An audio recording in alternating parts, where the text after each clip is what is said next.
Hey, what's up with it, guys? Hey, welcome back to another video. Now, I got a lot of requests when we had posted the Assassination guide on doing some gameplay type footage. So that's what this is.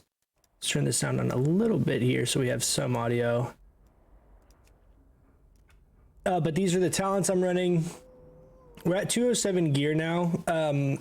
This is basically the same setup that I've been playing in RBGs, which is really like what I've been kind of playing. I haven't really been doing too much arenas. And it's been a lot of fun.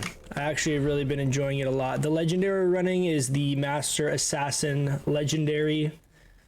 This is post buffs. Post buffs. So we just got the 5% buff.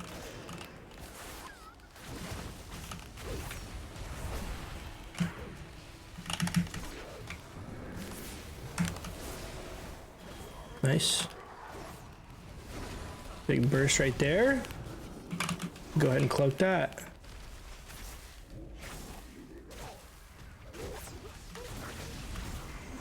Oh, I almost outranged that. I'm gonna save the 5 combo points here for full kidney. He's gonna die in that. I'm gonna go ahead and slice and dice here.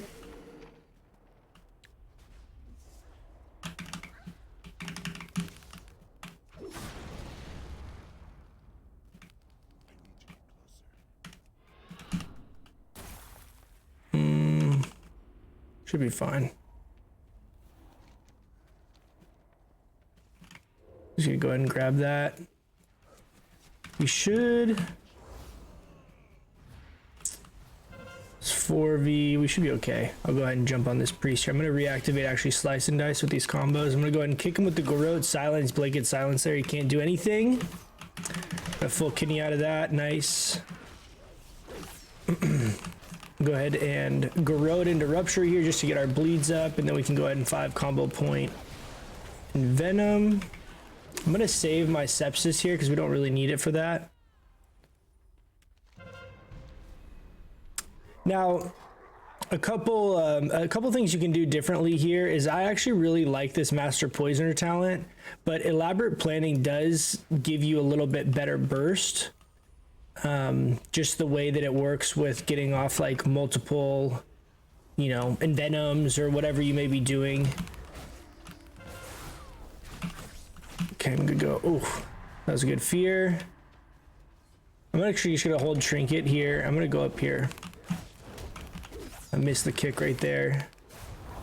Go ahead and I'm gonna Trinket evasion this, and then I'm gonna go ahead and kidney the rogue into a Rupture. I'm gonna go ahead and Sepsis him here as well. He does not have cloak, I don't believe.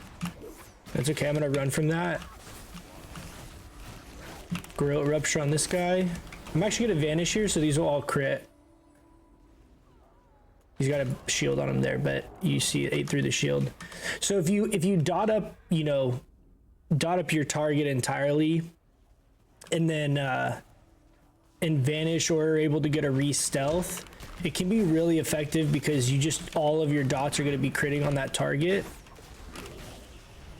I don't have anything for this. So you can use it. I've had a lot of situations. It's more relevant, I would say, in RBGs if you're like base sitting, because what you can end up doing is get a sap on there. So you can't get me with eyes. You got me anyway. I'm going to go ahead and just run up. I don't really have anything to deal with these guys. I need a re-stealth. I'm not going to be able to get this, I don't think. Yeah, I should have just re-stealth. I got a little greedy there. Go ahead and cloak that.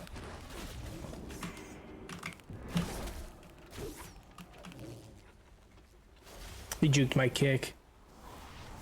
But as I say, it's actually pretty effective for base sitting because what you can end up doing is getting full dots up on a target. I don't have anything to...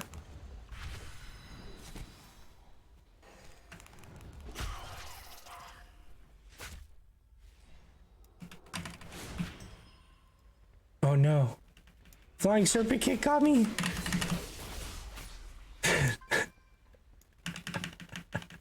How bad are these guys? He's gonna eyes. Okay, here we can sap him. I think I can actually kill him here. Let's see. Let's see if we can do it.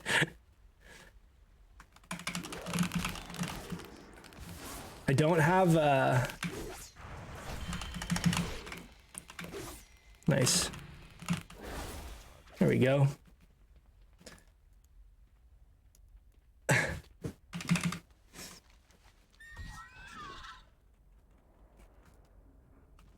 Have to run back down over here. But what I was saying is you can basically like bleed up a target and then vanish. Like if you're having to try and 1v1, and your dots will just do a ton of damage. So it gives you a real strong kind of damage profile while staying real safe in like a 1v1 situation. It's not going to be like optimal all the time. It's not going to be the highest burst, but it's like a very safe way to deal damage because you can basically cheap shot Garrote, get your bleeds up, kidney, and then vanish. And that's a lot of time that you buy, a lot of damage you're dealing while basically taking none if you play it right. And I've found that to be actually a pretty decent setup in RBGs when it comes to base sitting and things like that. There's not really much I can do right here without getting like a re.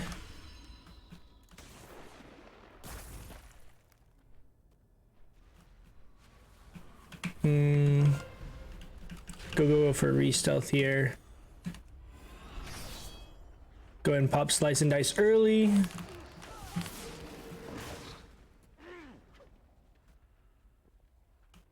So a lot of times you'll notice too, I'm not even opening with my cheap shot. You definitely can be opening with cheap shot like I did on the monk over there where you cheap shot and then Garrote and then ambush.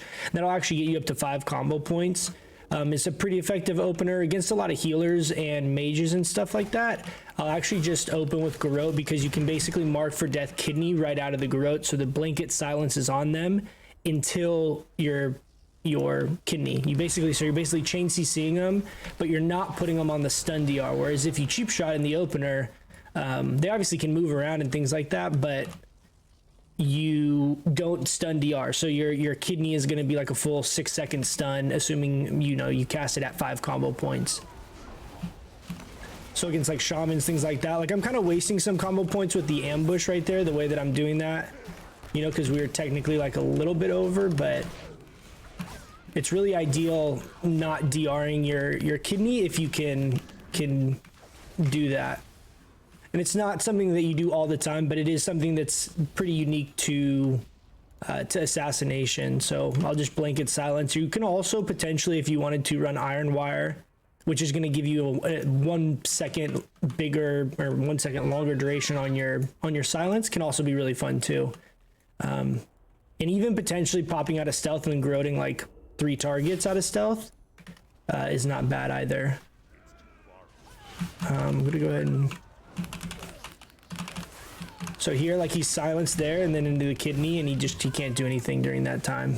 So if you're quick, if you have a little bit of haste, if you're quick with what you're doing cast sequence wise, you can basically just chain the silence in that opener, and generally you also are going to get your initial crippling poison on the target as well. Nothing super crazy regarding our damage and stuff, but you can see our damage really good. The ability to kind of kite and catch people with poison knife, applying both of our slows. You definitely also have the utility if you want it and run master poisoner, and you can run the wound poison. Actually brings it up, I think, from 20% healing reduction to I think it's 24%. I could be wrong on that, but I think that's how the math works out at 5 stacks. And just a lot of utility. I was running Leeching Poison that game. Most people at higher rating run Elusiveness. I'm just not very good with using this yet. And last thing I want to kind of mention here regarding builds is there's another setup that you can kind of do that's pretty interesting that I did not talk about in the Assassination burst damage video, but this is actually something that is very strong in PvP like RBG settings. Is you can run hidden blades and flying daggers, and then you potentially would be running Night Stalkers as well. this changes a little bit of your playstyle, but Poison Bomb isn't make or break if you're sitting in base or anything like that. This is very good, but there is some RNG with it. So taking Hidden Blades if you're having to team fight is not, this is not like a huge, massive trade-off. In arenas, I wouldn't run this at all, but in an RBG setting, I would, and I'll tell you why here. Now, if you pair this with Flying Daggers and you get 20 stacks of this, you can actually cast your Fan of Knives out of, like, be stealth and cast your Fan of Knives. You'll get a guaranteed crit for having the Master Assassin set up. You'll have 50% bonus damage from Night Stalker. You're going to be getting, assuming you hit 3 targets, another 50% bonus damage from this. And then you'll get like a 450% bonus damage, I think is what this is when it's stacked up all the way. TLDR, you end up getting guaranteed crits on your Fan of Knives, and it crits for around like 10 or 11k with my current gear. Keep in mind that's AoE, so it's very, very strong, very potent. It's going to apply all your poisons. I really like running this setup and running Master Poisoner. The way that you want to basically be playing this though is your initial Fan of Knives out of stealth is really the strongest one. So a lot of times you want to get that out and you kind of are spreading your poisons. And then a lot of times I'll kind of like fall back, but there's a lot of games where you kind of will go initially into the team fight and then peel off and like do rogue things. That's another really fun build if you're trying to do RBGs and stuff like that. I figured I'd just kind of throw that in there. At the end, I do plan on posting some RBG videos here pretty soon, kind of showing you guys some rogue things that we're doing, because there's not a lot of content on that in general when it comes to RBG and strategies and things like that. And so anyway, I wanted to post this up there. Hopefully you guys enjoy this. Let me know, like always, if you have questions down below. I am more than happy to answer them. And thanks so much for hanging out, guys. I really do appreciate it. And I will catch you guys in the next one. See ya.